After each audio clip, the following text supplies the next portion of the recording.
بسم اللہ الرحمن الرحیم۔ آج ہم فاتح سندھ محمد بن قاسم کی زندگی پر بات کریں گے۔ فاتح سندھ عماد الدین محمد بن قاسم ایک 17 سالہ نوجوان اور اسلامی تاریخ کے کم عمر جرنیل تھے۔ وہ فولادی دل جگر رکھنے والے، بلند خیالات، مستحکم ارادے اور بہادری کے جوہر سے مالا مال تھے۔ اس کے ساتھ ساتھ انتہائی رحم دل اور مہربان بھی تھے۔ آپ 695 عیسوی میں طائف کے بنو ثقیف قبیلے میں پیدا ہوئے۔ عراق کے گورنر نے محمد بن قاسم کے والد قاسم کو بصرہ کا عامل مقرر کیا۔ محمد بن قاسم کے والد ان کے بچپن میں ہی فوت ہو گئے۔ اب بات کرتے ہیں کہ محمد بن قاسم نے تعلیم و تربیت کیسے حاصل کی۔ والد کی وفات کے بعد جب ان کی عمر 5 سال ہوئی تو حجاج بن یوسف نے ان کی ذہانت کو دیکھ کر اس دور کے مطابق بصرہ کے عسکری سکول میں داخل کروا دیا، جہاں سے انہوں نے جہاد اور امور سلطنت کی بجا آوری کی تعلیم حاصل کی تھی۔ میدان جنگ میں عملی تجربے کے لیے حجاج بن یوسف نے انہیں مختلف محاذوں پر بھیجا، مثلاً خراسان، ترکستان کی طرف جانے والے جہادی قافلوں میں شامل کیا، جن کے سپہ سالار رقتیبہ بن مسلم رحمہ اللہ تعالیٰ تھے۔ اس میں محمد بن قاسم رحمہ اللہ تعالیٰ نے ان کے نائب کی حیثیت سے بہترین کارکردگی کا مظاہرہ کیا۔ اب ہم بات کرتے ہیں کہ محمد بن قاسم نے سندھ کو کیسے فتح کیا۔ اس دور میں عرب تاجر خلیج فارس اور بحر عرب کے راستے دور دور تک مال تجارت لے کر جاتے تھے۔ ان تاجروں میں سے اکثر انہی ممالک میں آباد ہو گئے تھے۔ جزیرہ سراندھی لنکا میں مقیم بعض عرب تاجروں کا انتقال ہو گیا۔ ان عرب تاجروں کے اہل و عیال کو ایک جہاز کے ذریعے واپس بھیجا گیا۔ ان کے پاس قیمتی تحائف بھی تھے۔ جب یہ جہاز دیبل کے قریب پہنچا تو سندھ کے حاکم راجہ داہر کے سپاہیوں نے جہاز لوٹ لیا اور عرب عورتوں اور بچوں کو گرفتار کر لیا۔ یہ خبر اموی خلیفہ ولید بن عبد الملک کے عراقی گورنر حجاج بن یوسف کو ملی۔ اس نے سندھ کے حکمران راجہ داہر کو خط لکھا کہ عرب قیدیوں کو رہا کیا جائے اور ڈاکوؤں سے لوٹا ہوا مال واپس لے کر عراق بھیجا جائے۔ راجہ داہر نے اس طرف کوئی توجہ نہ دی اور کہا کہ یہ کام سمندری ڈاکوؤں کا ہے، میں اس معاملے میں بے بس ہوں۔ اس جواب کے بعد حجاج بن یوسف نے سندھ پر حملہ کرنے کا فیصلہ کیا اور باقاعدہ طور پر خلیفہ سے اجازت حاصل کی۔ حجاج بن یوسف نے 6000 تربیت یافتہ شامی فوجی کا لشکر تیار کیا۔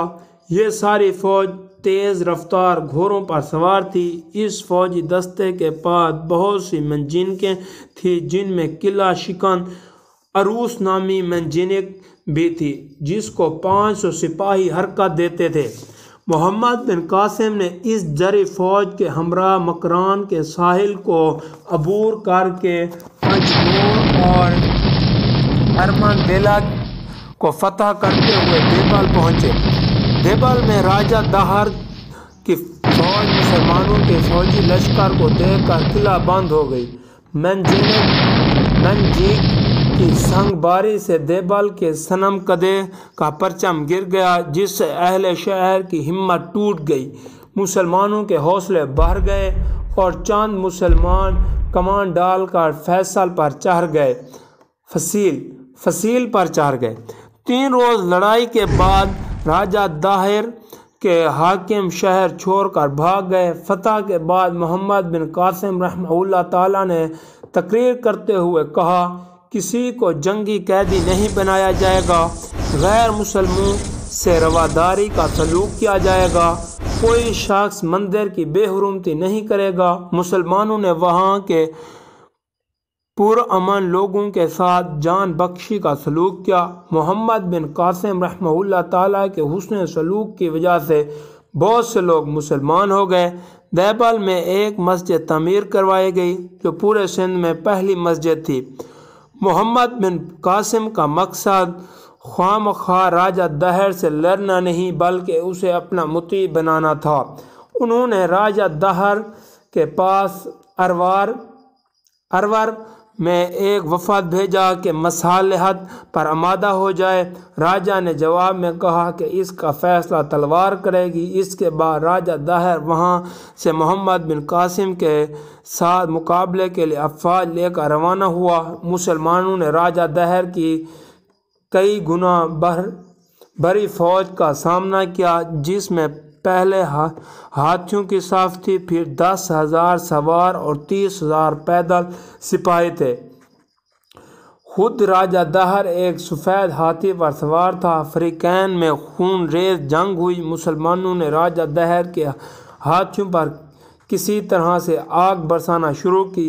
ہاتھی آگ سے ڈرتے ہوئے بھاگے اور اپنی ہی فوج کو کچلنے لگے۔ راجہ کا ہاتھی بھی بھاگ کر ندی کی دلدل میں پھنس گیا۔ اسلامی سپاہ کو فتح نصیب ہوئی۔ محمد بن قاسم نے برہمن آباد کے بعد ملتان کا علاقہ بھی فتح کر لیا۔ اب چلتے ہیں کہ محمد بن قاسم کی وفات کیسے ہوئی، اس پر بات کرتے ہیں۔ انہی دونوں نئے خلیفہ نے محمد بن قاسم کو سندھ کے عامل کے عہدے سے معزول کر دیا اور یزید بن ابی قبشہ کو سندھ کا عامل مقرر کیا۔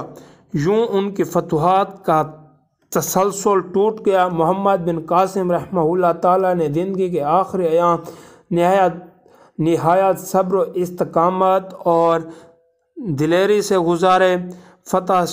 فاتح سندھ محمد بن قاسم کا انتقال 1717 عیسوی میں 22 سال کی عمر میں ہوا۔ اب ان کے اخلاق و عادات کے متعلق بات کرتے ہیں۔ محمد بن قاسم نہایت انصاف پسند اور رعایا کا خیال رکھنے والے حکمران تھے۔ انہوں نے سندھ میں تقریباً 6 سال بسر کیے جن میں سے زیادہ تر جہاد اور اسلامی پرچم لہرانے میں گزرے۔ انہوں نے اپنی انصاف پسندی سے لوگوں کے دل جیت لیے۔ لوگ ان کا یہ رویہ دیکھ کر مسلمان ہوتے چلے گئے۔ جنگی ماہرین میں محمد بن قاسم کی فوجی اور انتظامی صلاحیتوں کا اعتراف کرتے ہیں۔ رعایا کے ساتھ حسن سلوک سے ان کی عظمت واضح ہوتی ہے۔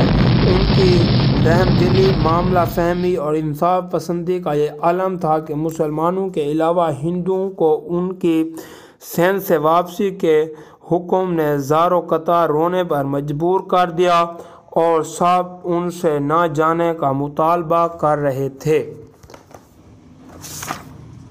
اگر آپ کو میری یہ ویڈیو اچھی لگی ہو تو ویڈیو کو لائک اور چینل کو سبسکرائب کر دیں۔